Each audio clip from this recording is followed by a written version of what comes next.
Live. Thank you, Jane, for sharing that piece of work from a global perspective. What I'm hoping to bring to you this afternoon is a more localized perspective and something a little bit closer to home. For me personally, as a young-ish black female, getting older,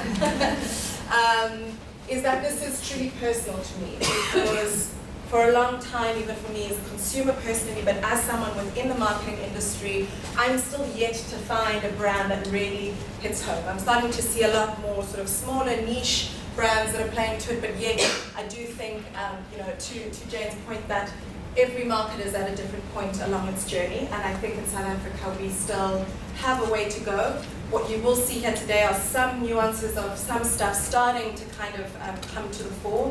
When we started this piece of thought leadership, we started working on this towards the end of 2017, and at the time we hardly had any examples. And today I'm actually excited to be able to share with you some that I do think are relevant today and what we're starting to see come to the fore in South Africa. But really where this journey started for us in the consulting division was that we had started to see that obviously in the last decade, a lot of global brands had really been at the forefront of starting to market women. So the Doves of the world, the Nikes of the world, we were starting to start globally. But the question was for us was that have local brands really stepped up to understand who African women are and what it is that they truly care about and what it is that they truly want. And I think again, the experience we constantly have with clients is, and local clients is the question between, what do we do in terms of what global is doing versus what we do locally. But the reality is that, I think you can take global insights, but you have to land them in a locally relevant way. And so hopefully this piece of work will start to get you thinking about that and inspire you with that. So just to give you just a view of how we did this, we essentially immersed ourselves into the world of culture, consumer, and brands. So we spoke to experts who we thought would have an opinion and a perspective on the cultural world that we exist in Africa today. So we spoke to people in the academic space, we spoke to female entrepreneurs, for example. We spoke to 24 Black African females. It was here, it did take place in South Africa, but we had women represented from the likes of Congo and Kenya as well as in this group, and I forget the other country, I think it was Zimbabwe as well, along with South Africans, because we wanted to get a diverse perspective. We also engaged our clients as well to get their perspectives, and of course semiotically we looked to the world of culture to decode what are the things that we're seeing and how we're seeing all of this manifest. So if we think back to the journey of the African woman, I think one might have said that yesterday she was far more reserved and dependent, in that she might have looked for approval from greater society, probably a little bit more afraid to forge her own identity outside of community and family, and felt the need to conform a lot to Western ideals, particularly so from a physical appearance. But the sentiment that had rung true, and again we spoke to both older and younger females within this sample at a higher sort of end of the market as well as sort of a middle class base, but the sentiment that always rang true for everyone, irrespective of how old they are or their background, was that she's always been strong, resilient and resourceful. Very much the provider, nurturer, the one who is the primary leader of our homes and our communities, and an influence and a role model to those around her. And again, what we're finding more and more is that today, as she comes into her own, she's ever more powerful, bold, and dynamic. She feels far more free to express her sense of individual self-expression. She feels a lot more empowered and no longer afraid to make bold decisions on her own. And she's really forging her own identity and looking for beauty from the inside out. And so with that, ladies and gentlemen, I'd like to paint for you a picture of the mindset of who this African woman is. She's multifaceted. I think one thing that we must never forget, again, speaking of the notion of stereotypes, is that she comes from many different walks of life, and she's constantly trying to navigate many different influences that are shaping her world today. But one thing that always will remain true is that she's strongly rooted in her African identity. How she thinks is with a sense of an open mind, a sense of independence, an open-mindedness, awareness of self, and awareness of others as well. which ultimately leaves her today in a space where she's kind of thinking without limitation of what her world could be about. How she feels today is a lot more liberated. She feels free to imagine any future for herself. She's excited about her potential, and she's empowered to realize her dreams. And more so than ever before, she's far more comfortable in her own skin. And how she acts is with dignity and grace. Like the warrior queen her mother and grandmother raised her to be, she is out there forging her sense of identity with a sense of strength of character that always shines through with humility and grace. And when she wakes up every day, what drives her is the thought of making the most of her future and her opportunities, embracing that potential and thriving in all aspects of her life. But even though she is this force to be reckoned with, the reality is that she still faces many challenges.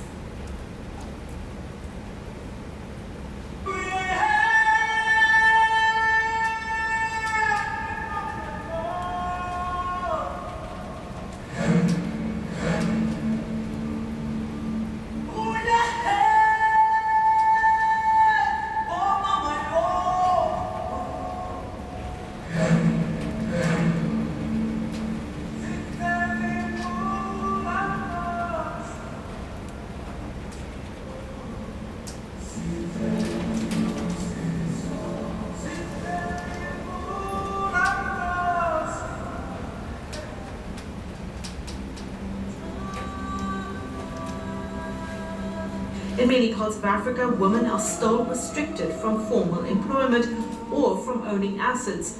Those who do defy societal norms face abuse and harassment. Women still make only a tiny percentage of the workforce, according to a recent report released by Statistics South Africa. At the height of the conflict, one report found that an average of 48 women were raped every hour in the DRC.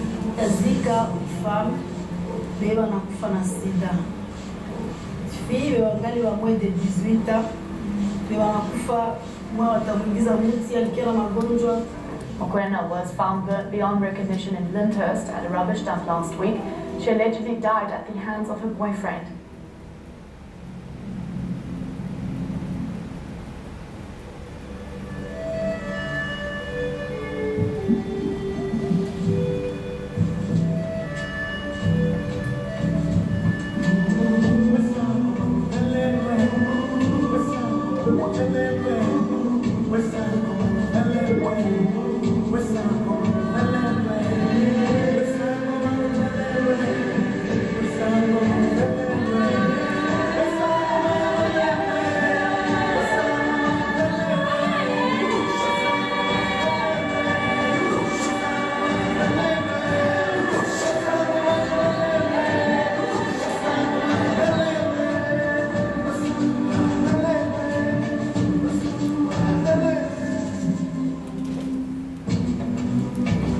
I really do believe in the idea of doing good while doing business. The hope is to get to a world where we no longer have to be liberal feminists because the world would be gender equal.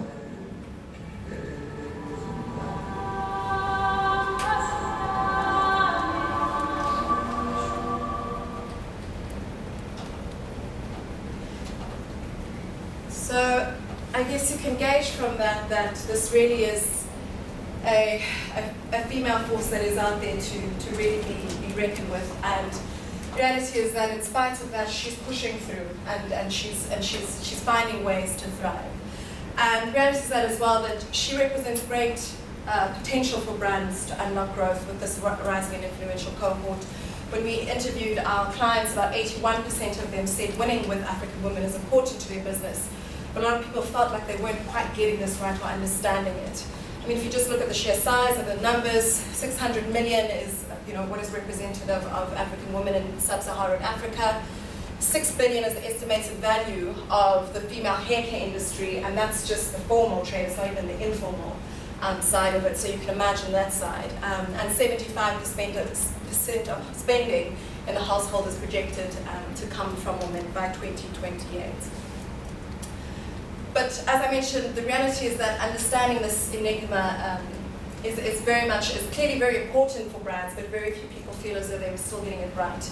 70% of clients believe that their marketing efforts in their business don't resonate very strongly with African women today, and 3 out of 4 don't believe that the brands and the industry in general are marketing effectively to African women.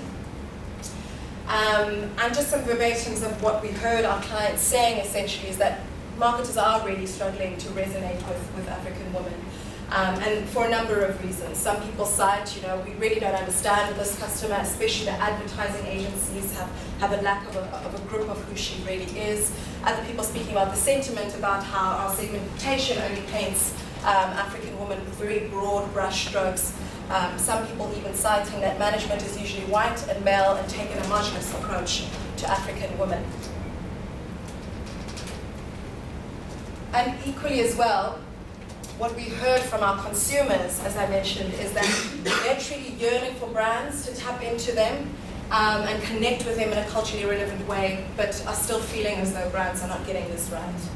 At the time, someone was asking, where's my shade of nude? We're starting to see that come through in, the likes of underwear and makeup. It's still a while to go. Brands do nothing for women empowerment. It's cute how all of a sudden some brands are waking up and trying to target us. So again, as you called out, Jane, that consumers pick up on when you are being disingenuous about these things. And my favorite of all, why are black women always washing laundry and over ads? And that is the reality of how, for the longest time, black women were portrayed in a certain way, and that's all that it was. We were literally the dancing buns in an ad, and that was how we were seen in an Omo laundry ad, because we were the domestic worker. And that's what we were portrayed as for a very, very, very long time. And so, as you can see, our consumers are yearning for us to change things and change the narrative and see themselves communicated in a far more authentic way in advertising. So with that, what we did was we identified 6 spaces that really speak to the changing landscape of African women today, their mindsets, their attitudes, their behaviors, the forces within culture that are shaping who they are today and how they approach the world. And behind each of these 6, we have essentially painted a universal human truth that could be true for any woman in this room here today. And then we've looked at globally what we're kind of seeing sort of manifest. And then we took that, we contrasted and said, well, what is actually really happening from a local perspective in terms of what's happening in Africa and how that's manifesting. Because although we live in a globalized world, there are nuances that we need to acknowledge.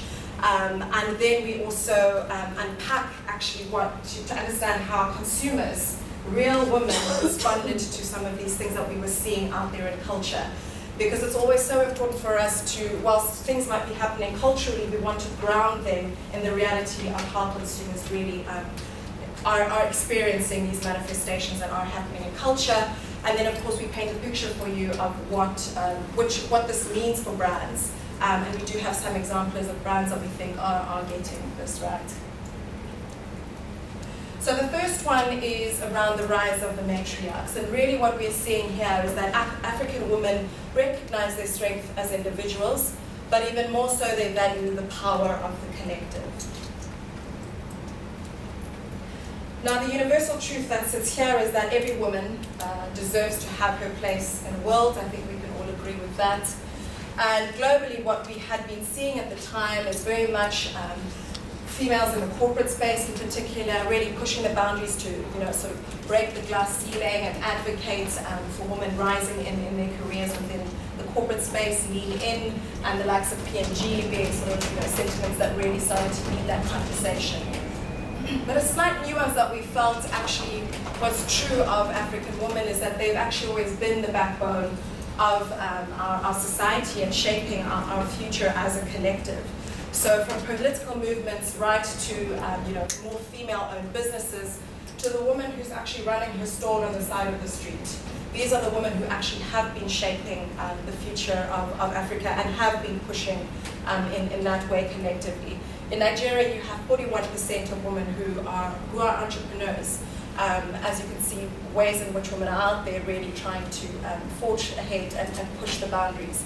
She Leads Africa, the political Fees Must Fall movements are just some manifestations of that.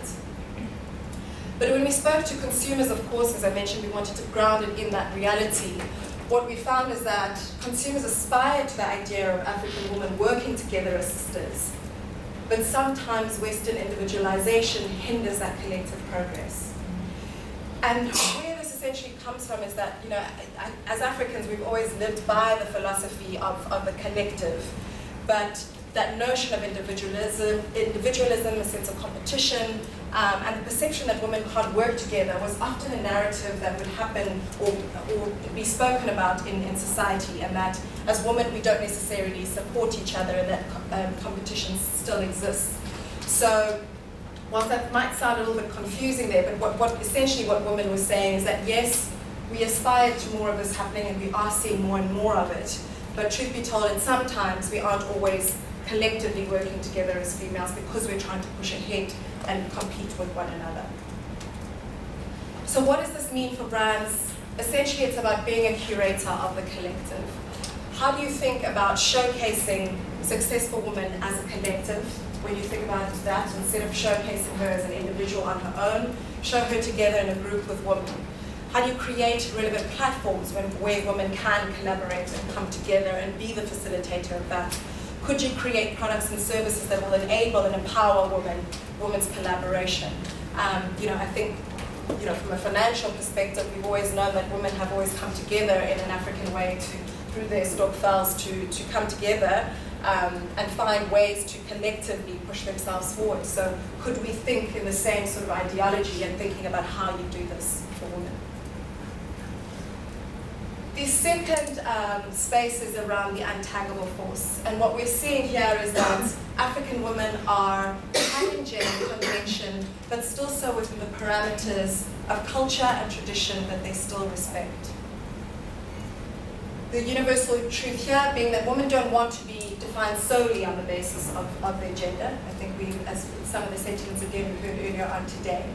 And globally, of course, as we said, we saw how girls and women are out there defying and challenging stereotypes that have been placed on them before, and now really owning and unapologetically taking up spaces that were previously reserved for men. We saw this with the likes of Kenji, and they're always like a girl ad, brands like Under Armour really setting to push the forefront and showcase women in unstereotypical ways or portrayals. But in Africa, I think our journey, particularly at the time when we started this study, was that it was less so about kind of defying norms and challenging, where it was more so about finding your own unique identity for yourself, and still in a phase of exploring and cementing that. And I think as time has gone by in the last few months, we have seen more and more that women are becoming far more challenging in the way that they show up. But really it's about a sense of discovering yourself and figuring out who you are and what it means to be an African woman in today's world. You have the likes of a Tando Hopa, who is an actress, lawyer, a model, and an activist who really is out there in her own narrative trying to defy stereotypes that are put out there. And then you have someone like Caster Semenya who very simply is redefining femininity for us in her own right. This is an example from Aldi that we saw, which we felt really kind of tapped into the space, a local execution. And I think what was brilliant about what they did is that they took a particular type of vehicle, so what the brand is about and what the product truth is about, and actually cemented that into the notion of tapping into the idea of not being or portraying women in a stereotypical manner, because their own car and vehicle in its own right wasn't a stereotypical make of a 4x4 or a sedan. Oh. Anyways, let me have it.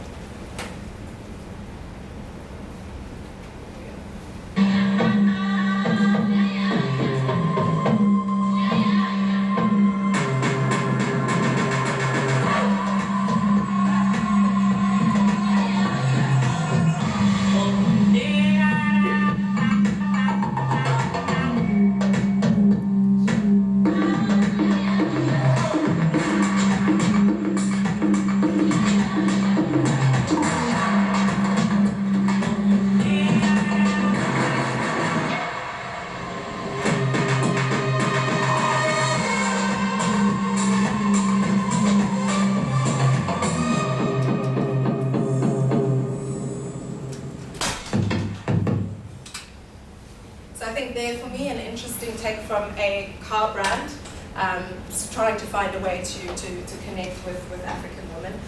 Audi is certainly a brand that, for me, that has kind of drawn me to them in terms of a brand that I definitely do aspire to. In terms of what we heard from consumers, although, yes, culturally, African women are probably out there, being a lot more assertive about their unique identity, the reality of what we were actually hearing from African women on the ground is that they're coming into their own, but still wanting to do so in a far more dignified and respectable manner to their family. Why? Because family and community still matter. You're not going to go out there all the way out on your aim to go and defy the norms. You're still going to be thinking about what that might, you finding yourself, but yet still doing it in a way that is still dignified and graceful to your family. And again, these are not my words. This is what was coming from consumers and their perspective on it. But what we've heard from people is that they are starting to feel a lot more free to be who and with whom they want to be with. We had two women in the group who were lesbian, but one lady spoke about, I came out and stand at 6, but my family still asks me about my husband when I bring my girlfriend home. So just noting that the reality of, yes, you want to be out there and forging your own path, but family is still playing a role in your life and how you're being seen. But very much women noting that there are outside influences that are really inspiring them to expand beyond their horizons. There were women in the group who were mechanics, and one woman was a pilot as well, and you started to get a sense of a feel of them feeling a lot more empowered, taking on roles that were traditionally reserved for men. I just thought that quote at the end there, it's not like we're trying to replace a man, but we are improving ourselves as women. So it's not a fight against men or women, it's just a notion of finding what matters for you. So what does this mean for brands? It's about stepping out of stereotypes. It's about firstly capturing the nuanced experiences of different African women, because no African woman is the same. We're all different, we all have different perspectives and different wants, and we are individuals in our own right. So again, you can't paint us all with broad brushstrokes. Segment African women in your business. We have so many times, so many clients come to us and say, we're targeting aspiring black females. That's like this big. So it's really about getting to the nuances, the different mindsets. And again, think about developing products and services that are driven by real needs of African women. Packaging products in a way that doesn't perpetuate some of these stereotypes that have existed in the past. Again, a brand that I simply love that continues to get this right is Nike, and their local sort of manifestation of understanding what this means for women in South Africa and having tapped into customer. Here's Serena. She's pushing on again and she's breaking away. She's going for something. Would it be easier for you if I wasn't so fast?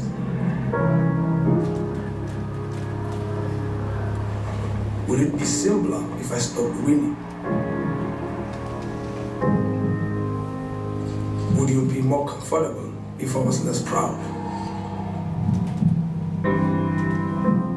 Would you prefer I hadn't worked so hard? Or just didn't run?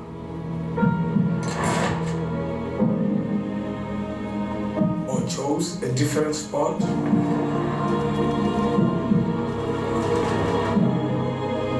Or stopped at my first steps? That's too bad, because I was born to do this.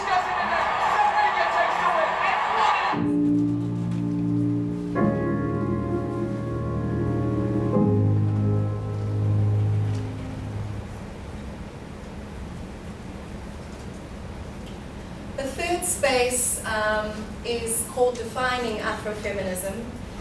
This one's always a little bit of a tricky one, because what we're starting to see is that African women are contextualizing gender equality for themselves.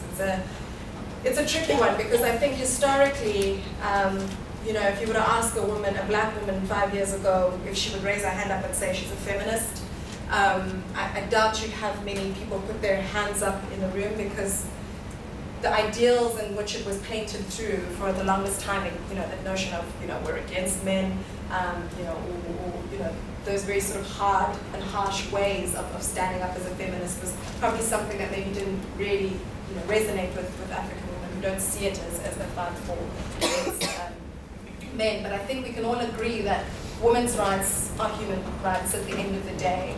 And of course, globally, what we started to see was that feminism was increasingly becoming more human and inclusive. This third wave of feminist movement that exists today seeks to correct a lot of the negative images of feminism, which were often associated with big privilege, which was typically white Western females that you would see in terms of the notion of feminism, and could come across as quite superficial. But I think globally it's starting to change to become a lot more multi-generational, multi-ethnic, and more inclusive of men, as we've started to see with a lot more sort of speaking up, a lot more inclusion, for example, with the likes of the He for She campaign. In Africa, as I mentioned, it's slightly a little bit different. I think we're trying to figure out what that feminism means for ourselves. I think someone like Audre Lorde, who is a writer in her own right, she was trying to articulate it to say that black feminism isn't necessarily white feminism with a black face. I think we could sit here and get into the depths of the intellectual conversation behind this, but I think just what we are starting to see is that with modern African women independently rising beyond traditional roles, it's more about figuring out a way to contextualize it that is still true for African women, that includes men rather than excludes them. But you have the likes of Chimamanda Ngozi Adichie, who really is trying to voice her thoughts on feminism, and Mina Salama, who very much writes around feminism from an African perspective. And what we heard again from consumers, whilst there might be these conversations culturally being spoken about feminism and African feminism versus global feminism, the reality is that a lot of the women that we actually spoke to in the room said, well, we still respect our culture that says two bulls cannot be in one crop. Because for a lot of these women, it is culture, again, still plays a very important role in their lives. They feel that they can still be modern, but without having to necessarily go on culture and now, become a Western feminist per se. But our culture is one that actually says there is a place for both men and women. So people recognizing that they're still deeply rooted in their culture. You have African women wanting to actually share that success. They don't want to be these super powered single women on their own at the top. Well, not for everybody alone, but they really do actually want to find that partner one day and be with someone who can share their journey with them. And they're also, as well, for those who potentially want to give their men a space and sense of feeling like they still are a man, are finding creative ways to do so. One woman spoke about, I give him my bank card when we leave the house so he can be the one paying when we're out. So she noted that, when I'm out there, I don't want my man to feel as though he's not my man at the end of the day. So I just slip him the card underneath and he still gets to feel like that. And so, someone from a different perspective on feminism might say, are you mad? That's crazy. Like, how could you show up, But that's her articulation and her reality of how her culture is so important to her, in that a man has a place in this world, and that's the reality of how she sees it. So again, I know it's quite complex around this idea of feminism in Africa, and as I said, we're still trying to figure it out for ourselves. But at the end of the day, I think it's important to recognize her roots. Like noting some of the conversations we had just now, it's around, successful women don't necessarily need to be showcased with overt masculine cues if you're wanting to speak to African women. Yes, she's strong and she's forging her own path, but she doesn't need to show up in a pinstripe suit wanting to portray her strength. The strength of an African woman should never be shown through the depiction of a weak African man, for example, and how could you empower women to be leaders rather than male bashers? So again, we're still trying to sort of navigate our way through as Africans. The fourth space, which is my favorite space, is around authentic power. And here what we're seeing is that African women are finding self-confidence in their unique qualities. I think there's one sort of quote that sums this up for me entirely, no one is you, and that is your power. I think we can all agree that every woman wants to feel confident and comfortable in her own skin. And globally, we see women challenging sort of the standards that are placed on them by the media, sort of moving towards a more natural expression of what beauty is in favor of sort of very much unrealistic standards. So Alicia Keys' no makeup movement that she had started inspired women to, sort of not wear makeup if they felt like it. To Jane's example that you gave earlier on around Mattel that we spoke about, with them really starting the journey to change and transform the way that different women look. And in Africa, just more and more what we're finding is that African women are just unapologetic about who they are and embracing the power of genuine self-acceptance. Again, in a world that's still dominated by Western ideals and Western media, Black women are at a space now where we're embracing our natural beauty. And it very much is driven by this newfound sense of pride in the African identity. And so it's about owning who you are as an individual and turning your uniqueness into strengths. The likes of a Gugu Intimates, which is an underwear line, that's for women of color, all colors actually, but it's one that finally features for women of color.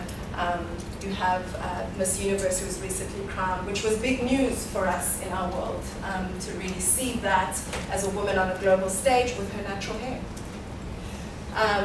Because for a long time that was kind of the debate and the fight, but really it's about being true to who you are at the end of the day. Caster Semenya speaks about, it's knowing your strengths and weaknesses, you work on what you know you can do best, and I have speed. This is an example from Puma, which I thought just very effortlessly captured the sentiment and the space of what authentic power feels like today.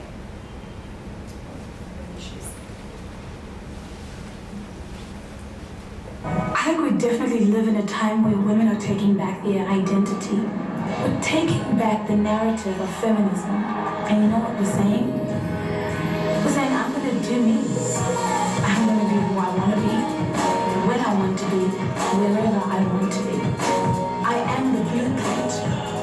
No copy can supersede a blueprint. The only way to be you is to do you. So, whilst all good and well that we're seeing in culture, African women being unapologetically being true to themselves, what we heard from consumers again is that they are a lot more confident and accepting of what makes them unique, but they also still feel like they could do with a little bit more reassurance in reality, because a lot of them spoke about, feeling comfortable in your own skin is highly aspirational, but some acknowledge that it's easier said than done, and that a lot of people are still on a journey towards self-acceptance, and not everybody's there feeling fierce and unapologetic about who they are. So a lot of women, still recognizing 100% that we're tapping more so into our African beauty and defining beauty on our own terms. But a lot of people still recognizing that I'm still finding my confidence. So we're elevating our unique identity, not just as African women, but in our own ways.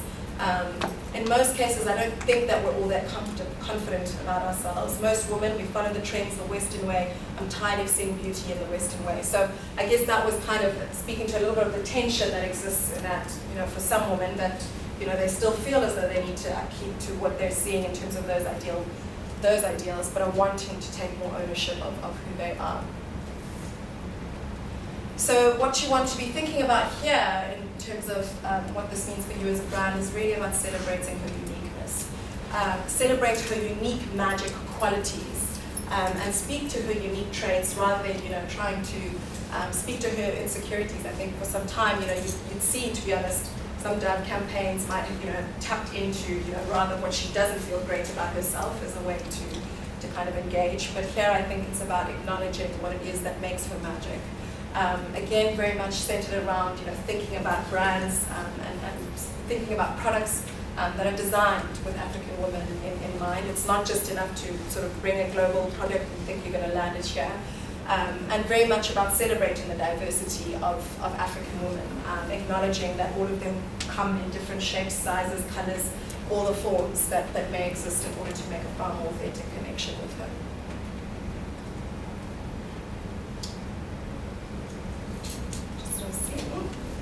Here's just another example that we had from Standard Bank, which we again just thought was another beautiful execution of what it means to be a woman. Being a woman is so many things. Complex. Well, everything. I would tell you that to be a woman is to be strong and to be confident. For me, being a woman is walking into a room and people notice your presence without you having to say a word. Always teach my daughter, as a woman, must be independent. Beautiful, soft, vulnerable. We creators.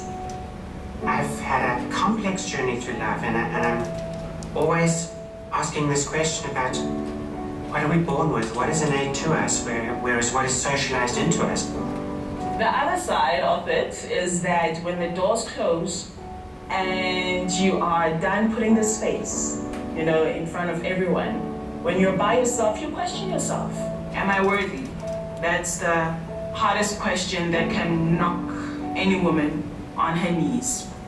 When I self-doubt or when I get scared, when I think that I can't do something, I put myself in situations that will teach me that I can. It actually took me time to realize my own beauty. I think because I always feel beautiful. I tell myself it's beautiful not outside, but inside. When someone is true to themselves, they do what they want to do, when they want to do, how they want to do it. I feel beautiful when I can relax and enjoy the crowd and not feel judged. Konke engikwenzayo ngiyitshela ukuthi useqophelweni ufuneka ungazenyezi ungasabi futhi. I would tell women, don't give up on yourself. Never give up on yourself. You live for yourself. You see, if you not live for yourself, end of the day, you are the person feel incapable. Most important thing you need to learn to say is no. The most important thing in my life is achieving my dreams. My goal is just to be the best I can possibly be.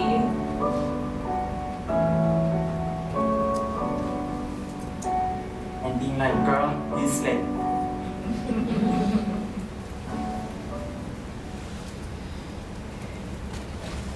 The second last space is around sexual empowerment. I think probably the hardest space, just in general on a day-to-day basis living in South Africa as a woman. And I think the reality is that African women are still fighting to overcome sexual inequality to this day. Because I think every woman wants to have ownership of their own sexuality. But yeah, our narrative here in Africa is really tough in its own right. Not to say that that's not true globally. I think we've heard, very much the likes of the Me Too movement starting to arise to the fore today. But I think at the time, particularly when we had done this study, what we would kind of see a lot of was, women advocating for their sexual freedom through what can sometimes be quite controversial and provocative ways of kind of using a bit of shock value to draw attention to the cause. The likes of Free the Nipple and Avarosa's Slut Walk was ways in which sexuality, the fight for sexuality was kind of conveyed. Interestingly enough, though, this is open to debate over virginity after this, but this was a campaign that's really recently just been done, which I think has been an interesting one. It does so with a lot of shock value, but yeah, I guess this is one that kind of advocates for women's sexual freedom. Your skirt is too short. Your shirt is too low. Don't show so much skin. Cover up. Leave something to the imagination. Don't be a temptress. Men can't control themselves. Men have needs. Look sexy. Look hot. Don't be so provocative. You're asking for it. Wear black. Wear heels. You're too dressed up. You're too dressed down. You look like you've let yourself go. Be a lady, they said. Don't be too fat. Don't be too thin. Eat up. Slim down. Stop eating so much. Order a salad. Don't eat carbs. Skip dessert. Go on a diet. God, you look like a skeleton. Why don't you just eat? You look emaciated. You look sick. Men like women with some meat on their bones. Be a size 0. Be a double 0. Be nothing. Be less than nothing. Be a lady, they said. Remove your body hair. Bleach this, bleach that. Eradicate your scars. Cover your stretch marks. Plump your lips. Botox your wrinkles. Lift your face. Tuck your tummy. Perk up your boobs. Look natural. You're trying too hard. You look overdone. Men don't like girls who try to. Be a lady, it said. Wear makeup. Highlight your cheekbones. Line your lids. Fill in your brows. Lengthen your lashes. Color your lips. Powder, blush, bronze, highlight. Your hair is too short. Dye your hair, not blue. That looks unnatural. Look young. Old is ugly. Men don't like ugly. Be a lady, they say. Save yourself. Be pure. Don't be a whore. Don't sleep around. Men don't like sluts. Don't be a prude. Don't be so uptight. Smile more. Pleasure men. Be experienced. Be sexual. Be innocent. Be dirty. Be the cool girl. Don't be like the other girls. Be a lady, they said. Don't talk too loud. Don't talk too much. Don't be intimidating. Why are you so miserable? Don't be a bitch. Don't be so bossy. Don't be so emotional. Don't cry. Don't yell. Don't swear. Endure the pain. Don't complain. Fold his clothes. Cook his dinner. Keep him happy. That's a woman's job. You'll make a good wife someday. Take his last name. You hyphenated your name. Crazy feminist. Give him children. You don't want children. You will someday. You'll change your mind. Be a lady, they said. Don't get raped. Don't drink too much. Don't walk alone. Don't go out too late. Don't dress like that. Don't get drunk. Don't smile at strangers. Don't go out at night. Don't trust anyone. Don't say yes. Don't say no. Just be a lady.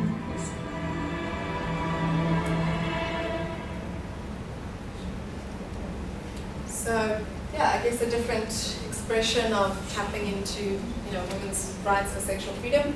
But yeah, each to their own. But I think in reality, for us in Africa, women are really still fighting for their worth in a society that places no value on black women.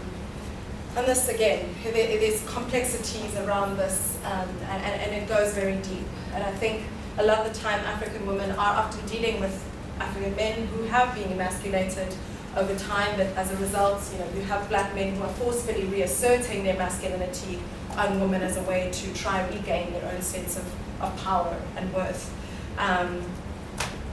We have stories of this almost every day in the news. This exists all over the continent, not just in South Africa alone. You had in Kenya protests around women wanting to protest to be able to wear what they would like to wear. I've seen documentaries around students in Nigeria who are having to deal with sexual harassment just to get into university. The list goes on and on. But I think this is again, this is just some of the cultural conversation that really exists in terms of what's happening here, particularly in South Africa, but I think so elsewhere as well. Why do you say that? Because it's a fact of human history that every huge atrocity that has ever happened in the history since humans fucking came out of the water has been perpetrated by men. We're so focused on women. What about the problems that men face? The problem is women have been given so much rights. It's really important to think about the damage that the patriarchy does on men. Patriarchy is witchcraft. It's like the biggest injustice of our existence. It's a system that was created to culture us to believe that men are superior to women. When we see a fucker pulling a woman down the road by her arm, what do we do? There is no South African man who can actually kill umfazi wakubo. South African men are trash. That's who we are. When you say men are trash, it's here. Like it's here. Why are you offended? No, hold on. Why are you offended by me saying to you that I'm not trash? First thing is acknowledging that you are part of the rotten bunch. I can't educate another man. I'm struggling to survive. I'm interested in things like, the women in Kenya who started a women-only village. I'm just like, yes! Be strong as a woman. If you surrender yourself to me, I'll protect you. Why I must protect her and protect her at the time dowry? The only way that men could ever stop doing this shit is if they feel forced. Oh, men are not going to do the work by themselves. Men are lazy motherfuckers who want to do the work by themselves. We know this. There is no version of this where we are in the right.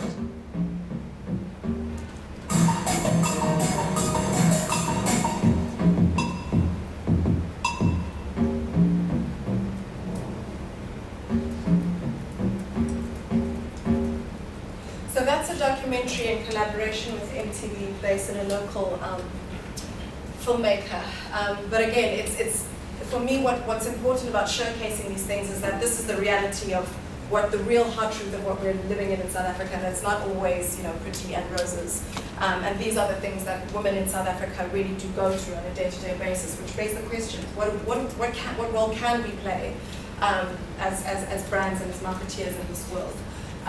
When we spoke to consumers as well, this was a very, very, very heavy and hard conversation in the room. The sentiment just completely changed because women very much did feel as though there's a big cultural, systematic problem that exists that manifests in many different ways, from lesser culture to all sorts of corrective rape culture that exists in South Africa. But what we heard from the women in the room that day is that there really is this growing desire for women to have men better understand and be aware of the female experiences, because at the core of it, what you can really almost say is that the women's issues are often men's issues that we are facing on a day-to-day basis because of things that they may not have healed or looked at within themselves. But many stories had come out to the fore here, from a lesbian woman who had experienced aggression from men, to a woman who had spoken about how she took her cousin to the police station to go and report a rape. I think it was her 9-year-old cousin. They went on a Sunday morning, and the policeman sort of just asked her, well, why was she wearing a summer dress? So many stories at all levels where women could really sort of talk to this space. And it was really heartbreaking, but it is something that we deal with on a day-to-day basis, whether you're at the petrol station or the Worldwoods. It's just the reality of our life. But I guess what you could ask yourself is, as I said, what role can you play? And it's about championing the cause. It's about developing products and services geared at women's safety, for example. If you're a ride-hailing, service, could you think about what features you could add to your app that help women feel safer? It's challenging the status quo, the portrayal of how women obviously appear in messaging.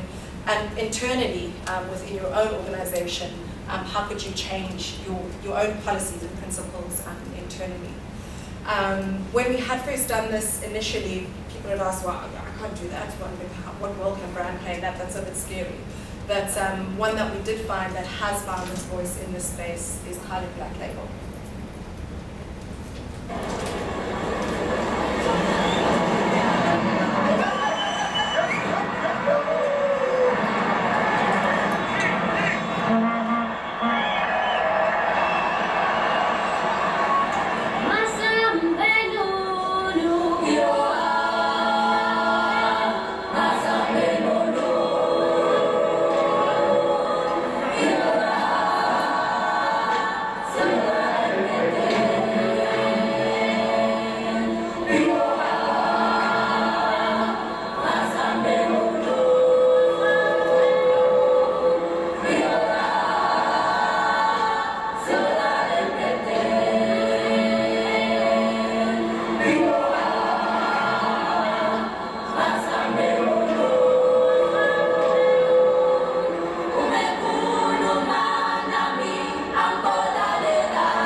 So a very big, bold step, but the right step for a brand that is heavily associated with women abuse, and yet they took it upon themselves to actually be a part of the Women's and champion it. Okay, lastly, our last space was around African parenting redefined, whereas here what we see is that African parents want their children to succeed in a modern world without losing their African identity. I think every parent in the room would agree that you want to raise children who are able to thrive and survive in the world.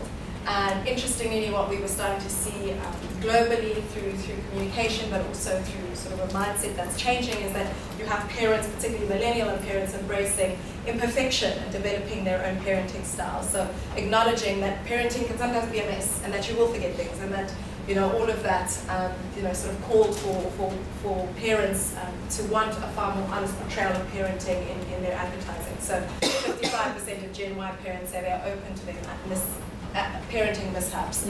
So some really lovely communication that's come in from some brands. So Kraft really just created a campaign that spoke to the idea that you will essentially forget stuff, and that's okay, rather than being portrayed as this perfect mom who knows how to do everything perfectly. In Africa, what our story is here is that African women are raising the next generation of Africans in an increasingly complex and globalized world.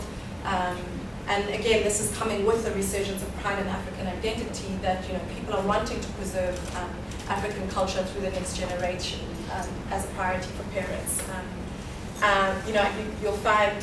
You'll see the quote later on, but parents are realizing that it is challenging. We've got the Kim Kardashians of the world and all sorts of things that are happening on social media. How do you have your child retain their African identity in the world? In Nigeria, there's a cartoon series that's created with 2 national languages as a way to keep sort of preserving language amongst children, for example. And this was very much something that resonated with consumers that we did speak to, that they do believe that it's an integral part of kind of shaping who you are, is about holding onto your cultural heritage, and they do feel a deep sense of responsibility for that. So many people just spoke about many different perspectives that they have. One person had said, it's tough sending my kid to my grandmother in the rural areas because there's no Wi-Fi, and so when I take him there, it's that's something that I have to put up with, because there's no Wi-Fi at Gogo's house, which was just one of the challenges that she was speaking to. Whereas your grandmother was the person who really sort of helped instill some of these values for you. So that was just something that someone had shared. But many people just felt like, I can only speak French and I can't speak any of my traditional languages. I want to make sure that my children know where they come from. So just some of the challenges and struggles. Other women spoke about, the fact that we've been teaching girls to avoid getting raped. We must teach our children not to rape. So she was speaking there to the notion about how tough it is to raise sons and how to raise boys in this generation.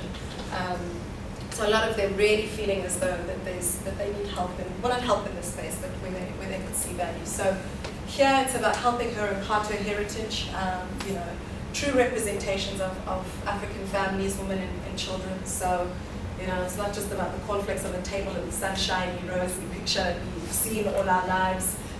It's about portraying the fact that our families look different, even for example in an African family, that there's Gogo and the uncle and the auntie and everybody in the house together, for example, are just some of the realities of how different families look. But also just helping her impart her heritage and our culture, and having her children, be proud of who they are. I think, the main dream is that for a lot of parents is that they just want their children to be able to see themselves reflected in the world. So with that, just sort of a last little piece of inspiration that I think is from Jeanette. So not exactly targeted at mothers per se, but kind of speaks to the notion of women wanting to be out there and raising her children.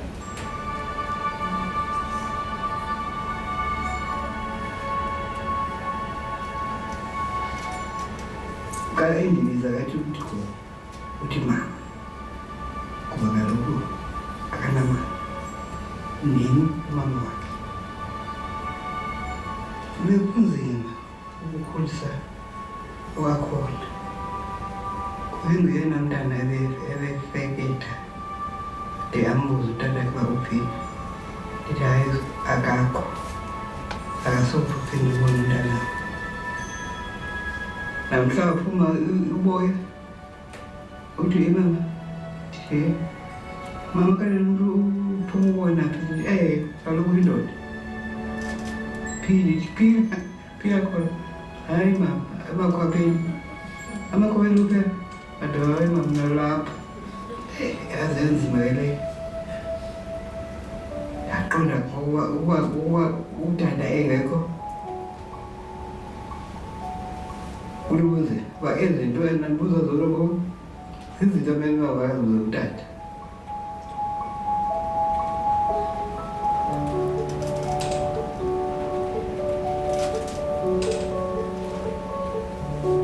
ndingamdinga kakhulu nokufuna ukwenza into kwakhona ndingamdinga yona nto engandibulalayo le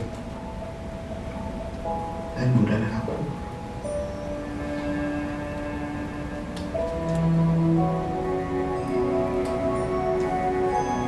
mntana uziphathe kakuhle ebomini yonke le nto bendikhonta yona zoyigqiba uyenza ngale ndlela efanele Thabang uzawuba ngutata ngemini akufuneka kube ngutata uyoba engalunganga uyawuba ngutata kufuneka uba abantwana bakho ubajonge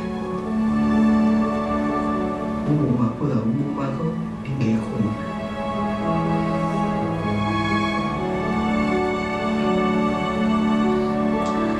kodwa kuyoba nembulelo undinike kwakhona undigcinike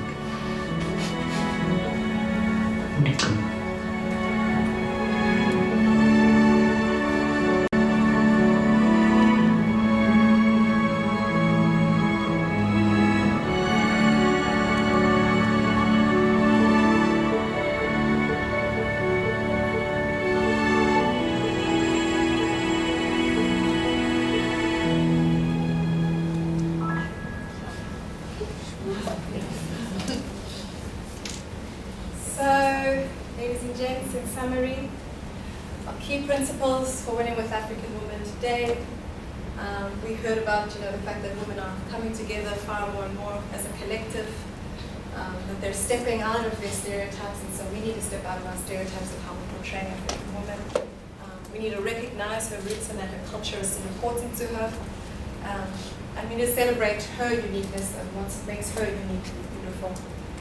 And we do have a role to play in championing the cause, as daunting as it may seem. And lastly, how could we start to think about helping her impart her heritage? So with that, thank you, and leave you with that last thought. Thanks everyone.